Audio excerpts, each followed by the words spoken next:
السلام علیکم فرینڈز، کیسے ہیں آپ سب لوگ؟ امید کرتا ہوں کہ خیریت سے ہوں گے۔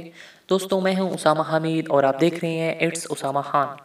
دوستوں، پاکستان کی خفیہ ایجنسی آئی ایس آئی پر لوگ تنقید تو بہت کرتے ہیں، لیکن آئی ایس آئی کی بے مثال قربانیوں اور بے مثال کارناموں سے کم ہی لوگ واقف ہیں۔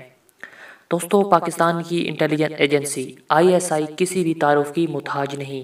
یہ دنیا کی وہ ایجنسی ہے جو بیک وقت کئی محاذوں پر لڑ رہی ہے اور یہ سلسلہ کافی عرصے سے جاری ہے۔ اس کے کامیاب آپریشن کی وجہ سے دشمن ممالک اس سے نالاں رہتے ہیں اور اسے تنقید کا نشانہ بناتے رہتے ہیں۔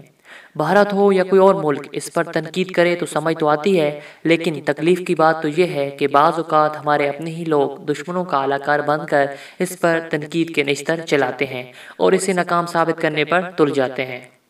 اس پروپیگنڈا سے کچھ معصوم ہم وطن بھی متاثر ہوتے ہیں، لیکن آج ہم آپ کو آئی ایس آئی کے 5 کارنامے ایسے بتائیں گے جنہیں جان کر آپ کو اپنی فوج سے مزید محبت ہو جائے گی۔ لیکن اس سے پہلے ایک چھوٹی سی ریکویسٹ، اگر آپ نے میرے چینل کو سبسکرائب نہیں کیا تو سبسکرائب ضرور کر دیں۔ دوستو، پاکستان کو ہمیشہ یہ تانا دیا جاتا ہے کہ اس نے افغانستان میں امریکہ کی گیم کھیلی اور ناکام ہوا، لیکن حقیقت یہ ہے کہ تنقید کرنے والے یہ بھول جاتے ہیں کہ جو ٹاسک آئی ایس آئی کو دیا گیا تھا وہ کامیابی سے حاصل کیا گیا۔ سوویت یونین کو افغانستان میں ناکامی سے دوچار کر کے اسے توڑنے کا سارا انتظام آئی ایس آئی نے کیا۔ تاریخ اس بات کی گواہ ہے کہ جب سوویت یونین افغانستان سے نامراد نکلا تو اس کے ان علاقوں میں علیحدگی کی تحریکیں تیز ہو گئیں جو اس کے استعمار کے خلاف تھیں، لیکن مضبوط وفاق کی وجہ سے سوویت یونین سے علیحدہ نہیں ہو پا رہے تھے۔ افغان جنگ کی وجہ سے سوویت یونین کمزور ہوا اور ان علاقوں نے علیحدگی کا اعلان کیا۔ بالواسطہ طور پر سوویت یونین کے خاتمے میں پاکستان کے کردار کو کبھی فراموش نہیں کیا جا سکتا۔ دوستو، آئی ایس آئی کی سخت ٹریننگ اور مشکل طریقہ کار۔ دیگر ممالک کی انٹیلیجنس ایجنسیوں کی نسبت آئی ایس آئی کی ٹریننگ زیادہ سخت ہے اور اس میں شمولیت کا طریقہ کار مشکل ہے۔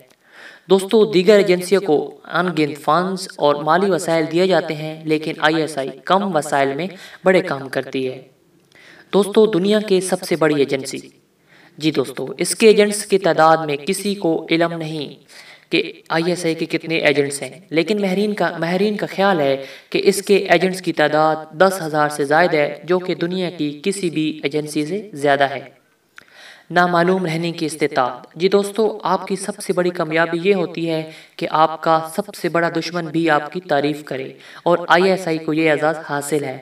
بھارتی بھی اس کی تعریف کرتے ہیں۔ سابق چیف اے ایس آئی دولت کا کہنا ہے کہ دنیا میں 2 ایجنسی ایسی ہیں جو ہوشیاری سے گپت رہتے ہوئے اپنا کام کرتی ہیں، ایک کے جی بی جس کا سوویت یونین کے ساتھ خاتمہ ہو گیا، اور دوسری آئی ایس آئی ہے جو کہ ابھی بھی کام کر رہی ہے اور دشمنوں کا منہ کھٹا کر رہی ہے۔ دوستو، پاکستان کے نیوکلیر اثاثوں کی حفاظت میں بھی آئی ایس آئی کا بہت بڑا ہاتھ ہے۔ اس ایجنسی کا سب سے اہم کام پاکستان کے ایٹمی اثاثوں کی حفاظت ہے۔ تاریخ اس بات کی شاہد ہے کہ ماضی میں کم از کم 3 بار ایسا ہوا ہے جب بھارت نے اسرائیل کے ساتھ مل کر پاکستان کے ایٹمی اثاثوں کو تباہ کرنے کی کوشش کی، لیکن ہر بار اس حملے کا علم پہلے ہی ہو گیا اور آئی ایس آئی نے حکومت کو اس سے آگاہ کیا، دشمن کے عزائم خاک میں ملائے۔ موجودہ دور میں دہشت گردوں کی طرف سے لاحق خطرات کو بھی اس ایجنسی نے کامیابی سے روک رکھا ہے، اور آج کے دور میں جو ہمارے ملک میں دہشت گردی کم ہوئی ہے، اس کی سب سے جو کریڈٹ زیادہ جاتا ہے وہ جاتا ہے آئی ایس آئی کو۔ آئی ایس آئی کے ایجنٹس بھکاریوں کے روپ میں، حجاموں کے روپ میں اور عام گداگر کے روپ میں سڑکوں پر بلکہ پوری دنیا تک پھیلے ہوئے ہیں، اور کسی کو کانوں کان خبر نہیں ہوتی کہ یہ آئی ایس آئی کا ایجنٹ ہے۔ تو دوستو، امید کرتا ہوں کہ آج کی ویڈیو آپ کو اچھی لگی ہوگی۔ اگر آپ نے میرے چینل کو سبسکرائب نہیں کیا تو سبسکرائب ضرور کر دیں۔